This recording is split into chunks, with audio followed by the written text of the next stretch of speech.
ईद की तैयारियां आखिरी मराहिल में दाखिल। कपड़ों और जूतों की खरीदारी के साथ साथ खवातीन ज्वेलरी, मेहंदी और चूड़ियों की दुकानों पर पहुंच गईं। ईद पर हर कोई मुनफरिद नजर आना चाहता है। शहरियों ने सैलून का रुख कर लिया। मजीद जानते हैं असलम बलोच से। जी असलम, आगाह कीजिए। हाँ जी बिल्कुल नाजरीन, इस वक्त मैं एक सैलून पर मौजूद हूँ जहाँ पर शहरियों का रश बढ़ चुका है। हर शहरी ईद पर मुनफरिद और दूसरों से खूबसूरत नजर आना चाहता है। खरीदारी के साथ साथ जो बच्चे हैं, बड़े हैं, सभी जो हैं वो कपड़े खरीद करने के साथ साथ फिर शूज़ वाली दुकानों का रुख किया। खवातीन जो है वो मेहंदी और ज्वेलरी और दीगर जो है वो चूड़ियों वाली दुकानों का रुख कर रही हैं। तो इस वक्त नौजवान जो हैं वो खूबसूरत नजर आने के लिए कटिंग करवा रहे हैं, फेशियल कराने में मसरूफ़ हैं। मेरे साथ बकर के बासी मौजूद हैं, उनसे जान लेते हैं कि ईद की तैयारियां किस तरह कर रहे हैं। क्या कहेंगे जी, ईद की तैयारियां की जा रही हैं, शॉपिंग भी की होगी बच्चों के लिए, क्या कहेंगे? जी सर, बिल्कुल। हमने पहले शॉपिंग वगैरह की है, जूते लिए हैं, कपड़े लिए हैं।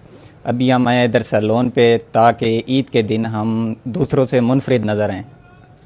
पहले बच्चों के लिए शॉपिंग की है, बच्चों को साथ लेकर बाजार गए हैं और कपड़े, शूज़ और उनकी चीज़ें पूरी की हैं। तो अब जो है वो अपनी बारी है। हर शख्स जो है खूबसूरत नज़र आने के लिए यहाँ पे तैयारी कर रहा है। कोई कटिंग करवाने में मसरूफ़ है तो कोई जो ख़त करवा रहा है तो कोई फेशियल कराने में मसरूफ़ है। कारीगर मेरे साथ मौजूद हैं। शानी भाई, क्या कहेंगे, कितने अरसे से आपने सैलून बना रखा है और काम कैसा है पिछले साल की निस्बत? हाई साहब बहुत शुक्रिया। हाई साहब तकरीबन मैनू इत्थे कोई मंडी टाउन दे विच 30 साल हो गए। अल्हम्दुलिल्लाह पहले साल दे निस्बत मकसद इस साल काम बहुत अच्छा है। मकसद है भाई पुरानी सारी दुकान है तो तुसा खुद भी सारे को आप तैयार होंदे वे, ठीक है जी। बाकी हाई साहब है बैठे ये भी सारे को तैयार होंदे। बाकी सारे काफ़ी सारे मकसद नौजवान इन जेडे रात नू आसन। सुबह जनाबली ईद नमाज तो पहले तक दुकान जनाबली खुली रासी और रश रासी। अल्हम्दुलिल्लाह काम बहुत अच्छा है जी। चांद रात तक, रात गए तक रश जारी रहेगा। रुझान किस चीज़ का ज़्यादा है? खूबसूरत किस तरह आप बनाते हैं, लोगों को तैयार करते हैं, धूला भी तैयार किया जाता है? हाई साहब ज़्यादातर जो नौजवान जी नस्ल है ना जी, वो नौजवान नस्ल पहले कटिंग करेंगे, कटिंग तो बाद उस तो बाद फिशल, ज़्यादातर फिशल का काम बहुत ज़्यादा है जी सारे को माशाअल्लाह का काम बहुत ज़्यादा है।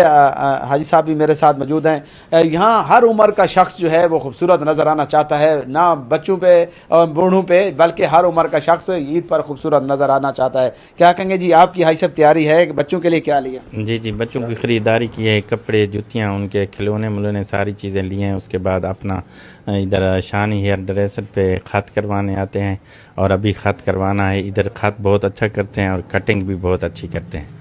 क्योंकि पुराने ये शॉप है, पुराना हेयर ड्रेसर जिस पे ये दुकान है, यहाँ पे लोगों का रश रहता है और एतमाद भी। हर कोई खूबसूरत नज़र आना चाहता है। जहाँ पे बच्चों के लिए ख़रीदारी कराने का काम मुकम्मल हुआ तो अब अपनी तैयारी करने में लोग जो है वो मसरूफ़ हैं। ईद की तैयारियाँ अपने अरूज पर हैं। घरों में तरह तरह के यकीनन पकवान भी तैयार होंगे। वहीं हर कोई खूबसूरत नज़र आने के लिए अब सैलूनों का रुख कर रहा है। कोई कटिंग करवाने में मसरूफ़ है तो कोई फेशियल करवाने में मसरूफ़, कोई ख़त बनवा रहा है तो कोई कटिंग करवाने में मसरूफ़ है।